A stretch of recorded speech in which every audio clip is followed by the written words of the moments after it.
It is now a good time to tell you one or two very memorable occasions and events remembered while I was employed by the American forces in Bad Cannstatt, near Stuttgart. Long before we heard the good news from the Australian Embassy during a colorful Christmas period, the entire staff and members of the American military were celebrating the festive season. The usual variety of good food and lots of alcohol, whiskey, rum, a large selection of American and local wines, as well as generous amounts of special punch was available. Everybody was frolicking and celebrating Christmas. Some drinking heavily, others already drunk, a loud babble of talk and laughter filling the air. A typical Christmas time. I too shared a couple of glasses of Tennessee on the rocks and a very potent fruit punch. It might have been spiked, but I was not sure. Yet nobody seemed to worry about it, for, after all, it was Christmas. Happy to participate without someone supervising my actions for a change was a very delightful experience, for I never had any Christmas fun like this before, and whenever there was a chance to share a celebration of any kind, it was deliberately denied by those around me who opposed everything the world offered. After a little chat with everybody, I wished them all a very happy Christmas and happy New Year before going home, knowing what I had done would be considered an unforgivable sin by Magda and her brothers and sisters. But I felt so happy about it. I wanted to leave a little early, like a few others wishing to spend quality time with their families, children, friends, and even girlfriends, and I was offered a bottle of red wine to take home. Soon I began to feel the side effects of the drinks I had consumed, content with the idea that I was completely in control. When the express train arrived at Stuttgart station, I sat down in my usual seat, feeling relaxed but also mildly intoxicated. I thought I could easily doze off until the station before mine. On average, train journeys like this used to take about an hour. I enjoyed the outside world through the windows and the blurred landscape in the distance, but soon after I found myself floating, just like the hang gliders, watching the landscape down below like the birds in the sky, just the same way as when flying in a light aircraft. But this was unusually different. There was no interior, or the usual controls of an aircraft. It was a fairly slow process, and I thought I was either daydreaming or just dozing off and beginning to sleep. I experienced many flying dreams when I was a child, and continued with this trend into my adult years. At first, this did not feel any different. I was floating at a considerable distance, and noticed the train I was on speeding along below me. It stopped at certain stations, people alighting, and others boarding. I watched many cars, buses, and trucks speeding away on the road. Villages, old houses belonging to antiquity, and tall modern buildings, while I continued to follow the train. I was enjoying the experience while wondering what it would be like if people were able to fly like this within actual physical reality. I felt lucky having such a wonderfully exciting dream. When I was a child and having these kinds of dreams, I wanted them to last longer, but upon waking, it had almost always been disappointing. I contemplated that this time my wonderful dream would also come to an end upon waking. However, my enjoyment was short-lived, especially when the train stopped, as I observed from a distance. There was a kind of panic and commotion at one of the stations, people rushing to and fro. Then I noticed an ambulance arriving, and several men rushing towards the compartment just in front of me. They carried a man on a stretcher and put him in the back of the ambulance. I fervently hoped that this person would recover, as I always wished the very best of things for everybody, because I always loved to see everybody happy. In this dream state, I said to myself that I would love to see this person closer. In that instant, I was in the ambulance, and took the whole experience as part of my dream. Due to his familiar looks, I thought that he was probably known to me. Instantaneously, I became aware of this sleeping person looking exactly like me, as in a mirror image. However, in a mirror one could only see a portion of oneself, whereas here it was a complete replica of my own image I was looking at. It was extraordinarily unusual to see one's own duplicate like this. I even wanted to get a little closer still and look at this exact replica of me. Nobody took any notice of me, and that alone was impossible. His hair, his eyebrows, his nose, and even the pores around his cheeks were perfectly replicated. Even his shirt, jacket, shoes, and briefcase were exactly the same as mine. In that instant I panicked, and thought, if this was not a replicate of me, who could it be? But I knew somehow in that very moment that it had to be me. Then I shouted, "What is happening to me? I don't want to dream any more. I want to wake up from this ridiculous situation." The leather briefcase he was holding in his hands surely shocked me, although I was unsure whether he was unconscious or sleeping. Two people in the ambulance placed an oxygen mask on his face and inserted a needle into his arm, while another cleaned his face. In that instant I felt a pull, which subsequently increased almost like a magnet, forcing me far away from there. I started to feel extraordinarily frustrated.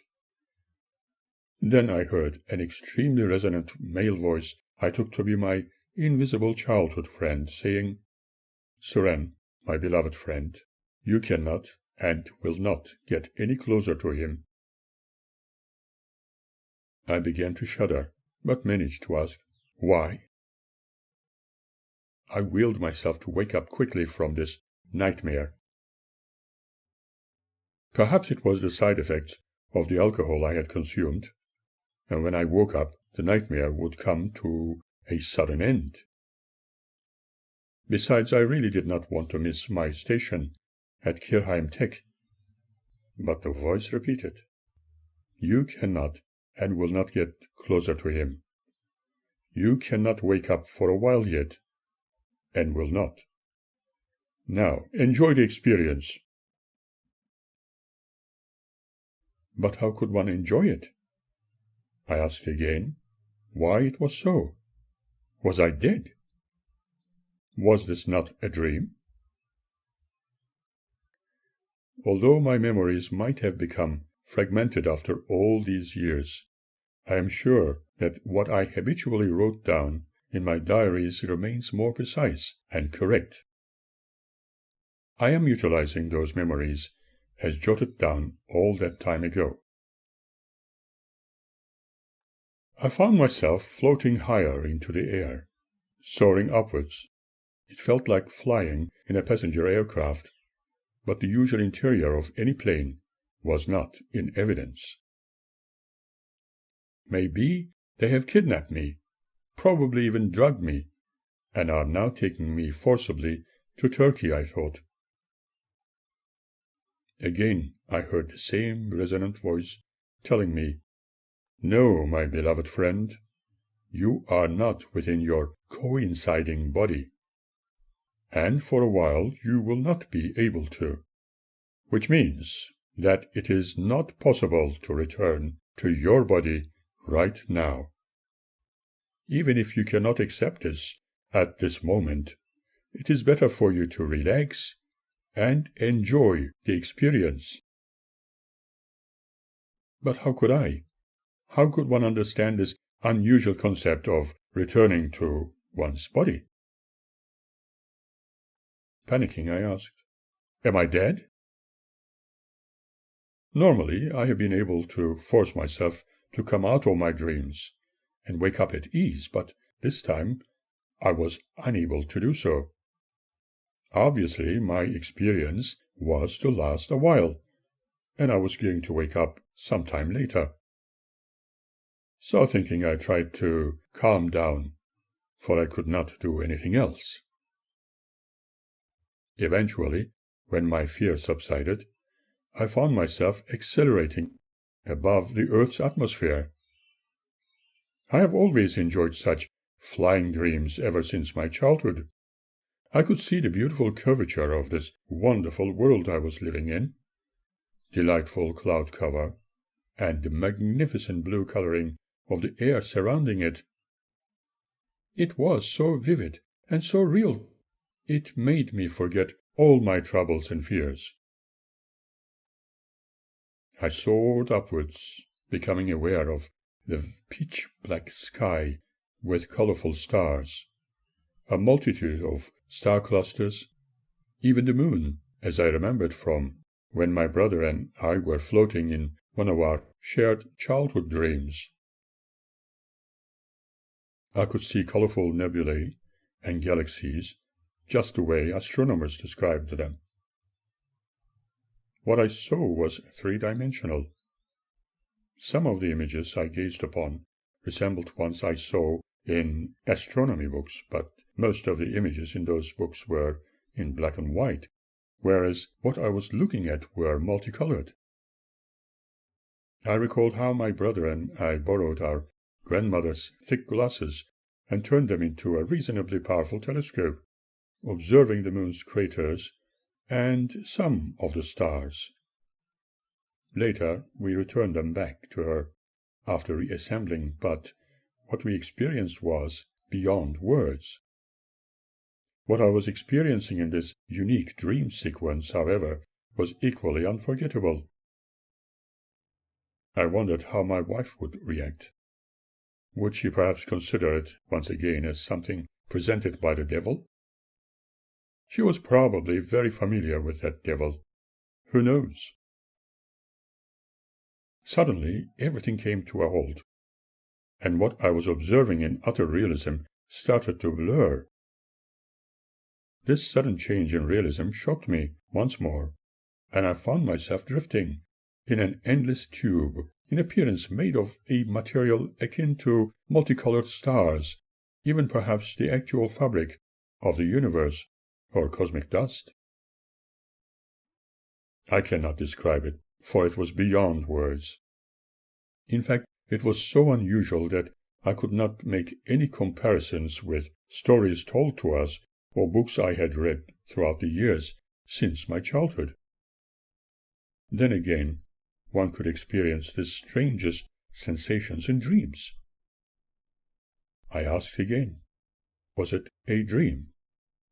I could not tell. This experience lasted for a time until everything stopped again, and a blur, just like a heavy mist, started to dissipate. Now I was in the middle of a place so unusual and with unfamiliar scenery. There was sunshine, but I could not see the sun, for everywhere the view was beautifully diffused. It was ideal for good photography. I was happy for my dream to continue like this, if I was not to wake up soon, and could wander around for a while, perhaps meeting some of the locals.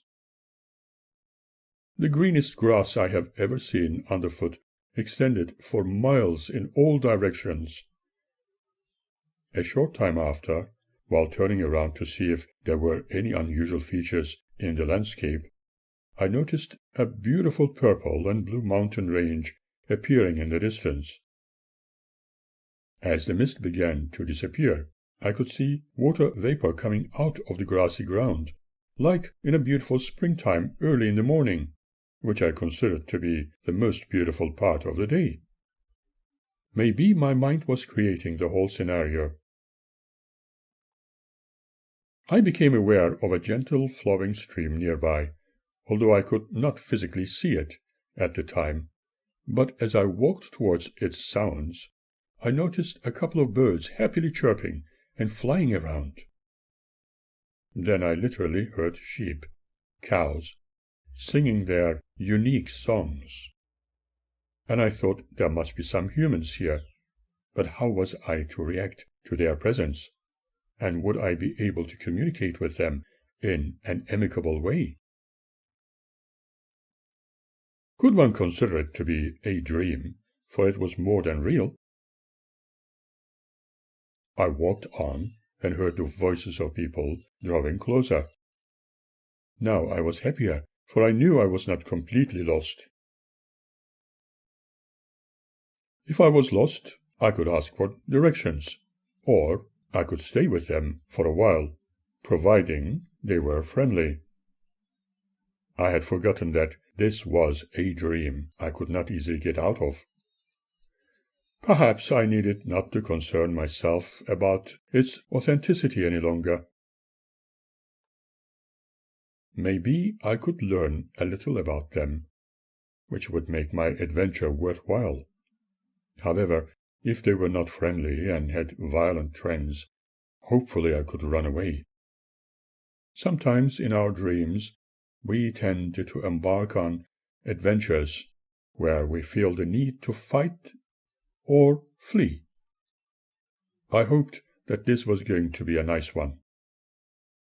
I wondered again why I could not wake up from my dream when I saw my body being taken to a hospital and became aware of people walking in all directions. I suddenly found myself amidst people of a number of nationalities and races, but it did not feel like Germany. Many were dressed in colorful traditional costumes. There were adults and many children around me.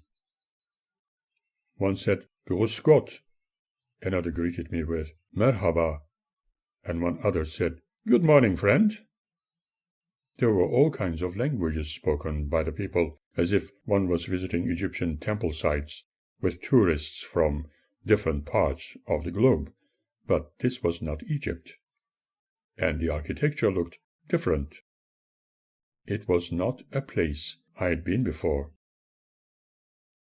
I felt that this was an unbelievable dream, unless I was time-traveling. But here I was, and having a wonderful time. Probably I needed this experience. Everything was so colorful, beautiful, and most importantly, peaceful, unlike the ones we are normally accustomed to, but the languages spoken all sounded very familiar, and I could understand them. That was worrying me because I could not speak or understand them in normal circumstances. I was familiar with and spoke only German, French, English, Turkish, and some Armenian, but the other languages were not really familiar to me.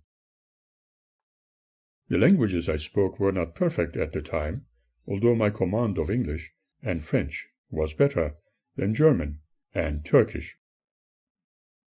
But my knowledge of Armenian was weak. At that stage of my life, I had learned some Hebrew, as my grandmother had encouraged me to, through my association with a number of Jewish friends. However, I was not familiar with those other languages, and was yet to learn about them as one of my interests. Yet here I was able to understand every single language spoken in this unusual dream. I again asked myself, was it really a dream? It was certainly very colorful and happy, whilst at the same time extremely illogical. While I was engrossed with the scenery and people, I forgot that I was no longer in the train going home. In fact, it did not matter anymore. Some people approached me, introducing themselves, and I was no longer alone, having a very distinct feeling of peace all around me. There was certainly nothing to worry about. I was content, and my usual and perhaps a little rebellious nature was not at all evident. This has been something I could hide skillfully most of the time from others, but in the end would suffer from complete dissatisfaction. Although I was very skeptical, I believe that I met my grandparents, who I did not know well. Perhaps they were, as remembered from my childhood dreams, for the grandparents I actually knew were different. Was it wishful thinking? This made me ponder further that my dream was completely illogical. Agavni was one of my grandmothers who lived a reasonably long time, and I immediately recognized her. She was healthy and happy, just the way I remembered her. I got to know her better when she returned from Beirut, Lebanon, where she lived for a while with her elder son, my other uncle. Sultana was the other grandmother whose glasses we had used when inventing our first telescope. She lived all alone with her elder son, my uncle Kirkor, a professional photographer who, despite his failing health before his passing, was now a very healthy and jolly character. According to my mother, he had been hit by a car a long time ago, and the doctors had to remove some of the muscle tissue from one of his forearms, but he had recovered quickly. Having seen my relatives, who had passed on, and others I did not know existed, I started to doubt, thinking that this environment I was in could be real.